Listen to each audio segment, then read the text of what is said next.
rise in the morning, think of what a precious privilege it is to be alive, to breathe, to think, to enjoy, to love. Accept the things to which fate binds you, and love the people with whom fate brings you together, but do so with all your heart. How much more grievous are the consequences of anger than the causes of it? The best revenge is to be unlike him who performed the injury. The soul becomes dyed with the color of its thoughts. The object of life is not to be on the side of the majority, but to escape finding oneself in the ranks of the insane. If it is not right, do not do it. If it is not true, do not say it. Think of the life you have lived until now as over and as a dead man. See what's left as a bonus and live it according to nature. Love the hand that fate deals you and play it as your own, for what could be more fitting?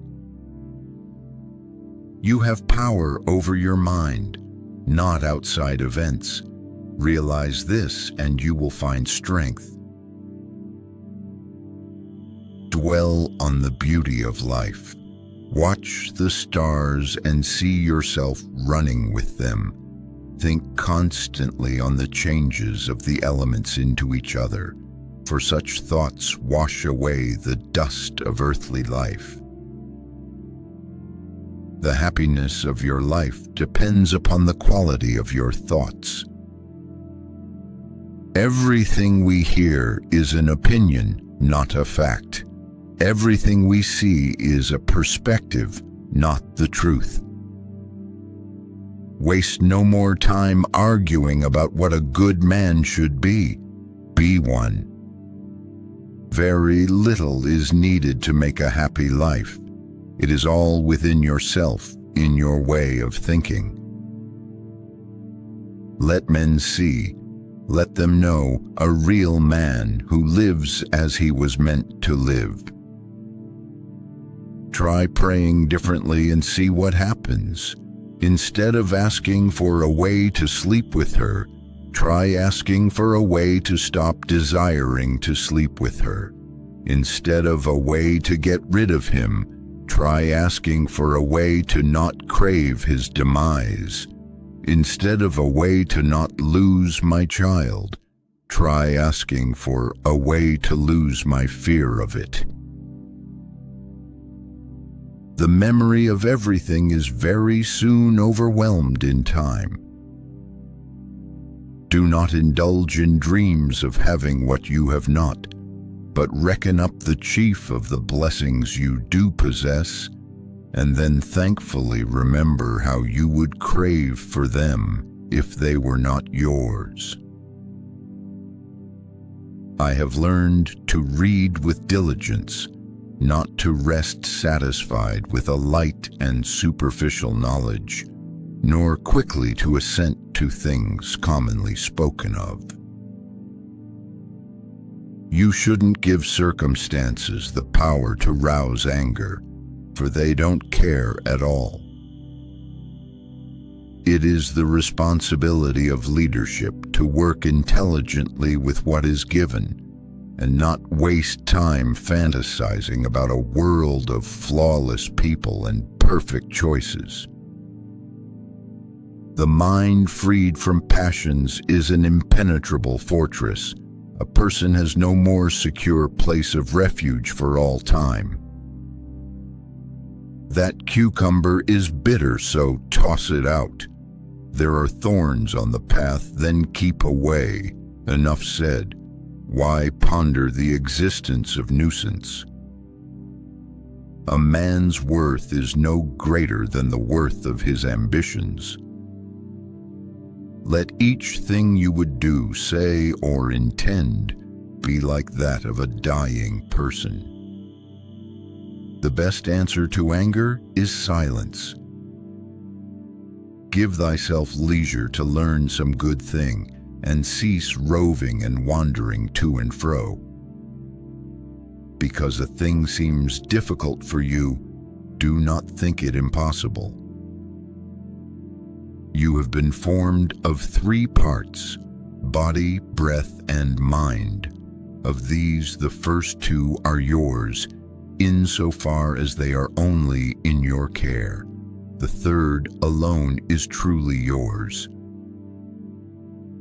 Don't return to philosophy as a taskmaster, but as patients seek out relief in a treatment of sore eyes, or a dressing for a burn, or from an ointment. Regarding it this way, you'll obey reason without putting it on display, and rest easy in its care. Never let the future disturb you. You will meet it, if you have to, with the same weapons of reason which today arm you against the present. The art of living is more like wrestling than dancing, because an artful life requires being prepared to meet and withstand sudden and unexpected attacks. No random actions, none not based on underlying principles. Keep a list before your mind of those who burned with anger and resentment about something, of even the most renowned for success, misfortune, evil deeds, or any special distinction. Then ask yourself, how did that work out? Smoke and dust, the stuff of simple myth trying to be legend. Whenever someone has done wrong by you, immediately consider what notion of good or evil they had in doing it. For when you see that, you'll feel compassion instead of astonishment or rage. Choose not to be harmed, and you won't feel harmed. Don't feel harmed, and you haven't been. Stay calm and serene regardless of what life throws at you. Kindness is invincible, but only when it's sincere, with no hypocrisy or faking. For what can even the most malicious person do if you keep showing kindness and, if given the chance, you gently point out where they went wrong, right as they are trying to harm you? How much time he gains who does not look to see what his neighbor says or does or thinks, but only at what he does himself, to make it just and holy. If someone is able to show me that what I think or do is not right, I will happily change, for I seek the truth, by which no one was ever truly harmed. It is the person who continues in his self-deception and ignorance who is harmed. Dig deep within yourself, for there is a fountain of goodness ever ready to flow if you will keep digging.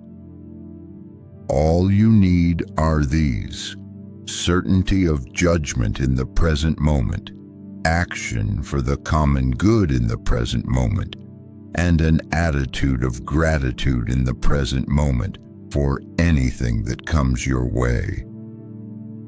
It is essential for you to remember that the attention you give to any action should be in due proportion to its worth, for then you won't tire and give up if you aren't busying yourself with lesser things beyond what should be allowed. Don't be ashamed of needing help. You have a duty to fulfill, just like a soldier on the wall of battle. So what if you are injured and can't climb up without another soldier's help? Whatever anyone does or says, for my part, I'm bound to the good. In the same way, an emerald or gold or purple might always proclaim, whatever anyone does or says, I must be what I am and show my true colors. The first rule is to keep an untroubled spirit. The second is to look things in the face and know them for what they are. pass through this brief patch of time in harmony with nature and come to your final resting place gracefully, just as a ripened olive might drop, praising the earth that nourished it and grateful to the tree that gave it growth. I learned to read carefully and not be satisfied with a rough understanding of the whole, and not to agree too quickly with those who have a lot to say about something. Life is short. The fruit of this life is a good character and acts for the common good. Wherever a person can live, there one can also live well. That which isn't good for the hive isn't good for the bee. Accept the things to which fate binds you and love the people with whom fate brings you together, but do so with all your heart. Here is a rule to remember in future when anything tempts you to feel bitter. Not, "This is misfortune," but "To bear this worthily is good fortune." Live out your life in truth and justice, tolerant of those who are neither true nor just. We live only now. Everything else is either past or is unknown. To love only what happens, what was destined, no greater harmony. Do not act as if you were going to live 10,000 years. Death hangs over you. While you live, while it is in your power, be good. It is not death that a man should fear, but he should fear never beginning to live. What we do now echoes in eternity. Understand at last that you have something in you more powerful and divine than what causes the bodily passions and pulls you like a mere puppet. What thoughts now occupy my mind? Is it not fear, suspicion, desire, or something like that? It isn't manly to be enraged. Rather, gentleness and civility are more human and therefore manlier. The nearer a man comes to a calm mind, the closer he is to strength. Look well into thyself. There is a source of strength which will always spring up if thou wilt always look. This is the mark of perfection of character, to spend each day as if it were your last, without frenzy, laziness, or any pretending. Every living organism is fulfilled when it follows the right path for its own nature. The universe is transformation. Our life is what our thoughts make it. Begin each day by telling yourself, "Today I shall be meeting with interference, ingratitude, insolence, disloyalty, ill will, and selfishness, all of them due to the offender's ignorance of what is good or evil. For it is in your power to retire into yourself whenever you choose. Your days are numbered. Use them to throw open the windows of your soul to the sun.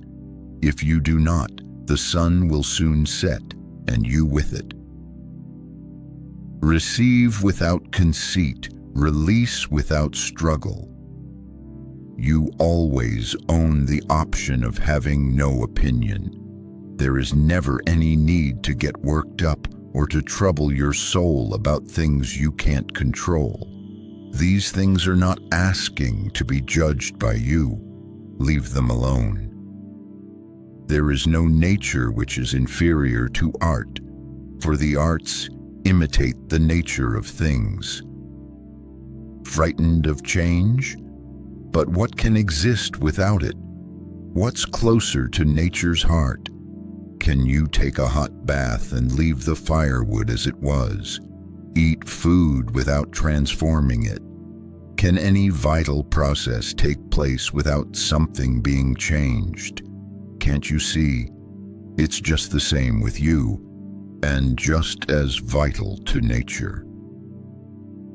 Often injustice lies in what you aren't doing, not only in what you are doing.